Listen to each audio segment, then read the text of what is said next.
So yun mga paps, may tuturo ko sa inyo pamamaraan paano ba mapanatili na malinis palagi ang ating elbow at saka yung pipe.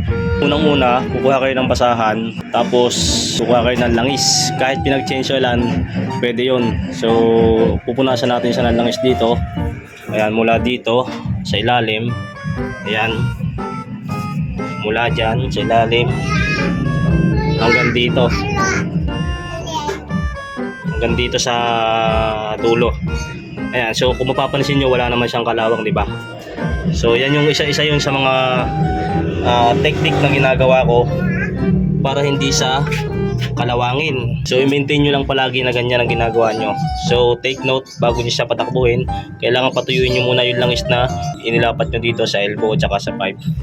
So patutuyuin nyo muna siya ng mga at least 1 hour, ganyan, para kapag pinaandar nyo siya, hindi siya mag-usok-usok. Yun lang yung technique ko dyan, para mapanatiling makinis at maayos yung elbow tsaka yung pipe. Yan, lalo na tong elbow kasi ito yung prone sa kalawang. So yun mga paps, sana nakatulong. Ganun lang yung gawin nyo.